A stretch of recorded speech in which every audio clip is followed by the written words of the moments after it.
What's happening, y'all? I'm Jennifer P. Jackson, producer and director of Bloodsoil.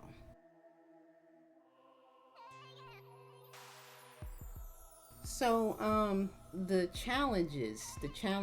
biggest challenges I faced with making Bloodsoil was probably the limitation on the characters.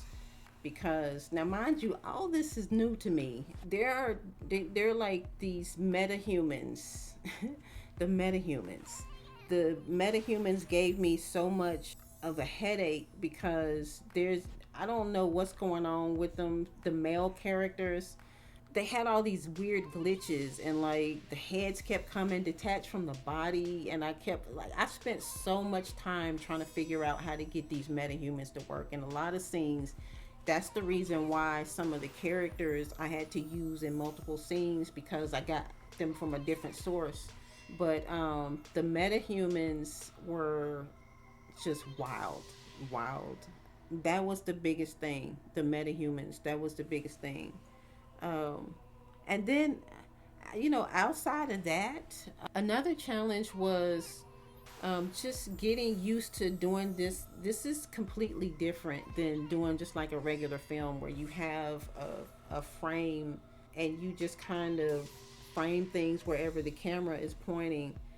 With VR 360, you have to consider the whole area. I would have these ideas, like even in the original script, I would have things about referring to like cinematography, things that you would see in like a 2D type of film, but those things just didn't apply. And it took a minute to kind of, adjust to, okay, I have to build this whole thing out. Now, this is where it became art, because some of the scenes, it's like the cityscapes, and I love synthwave, I love retro wave type stuff, so that's gonna show in anything visual that I do.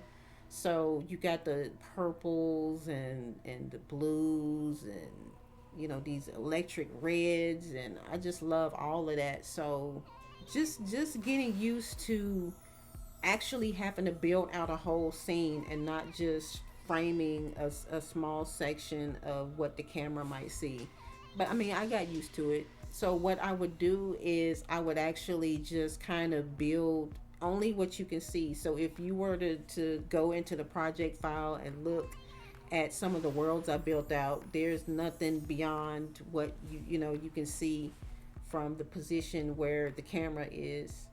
But yeah, those were the biggest challenges. Just dealing with the metahumans, and to be honest, I thought that it was going to be more of a headache trying to figure out how to export everything, because this is different. I've worked with film and video before, but when you're dealing with something that is fully immersive, I just kind of thought it was going to take me a little bit longer to figure out how to get everything that I had worked on into a file that I could put and make available for people to pull up on their headsets. That part was easy.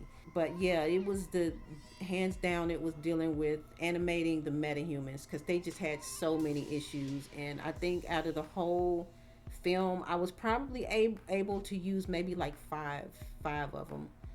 But there you go.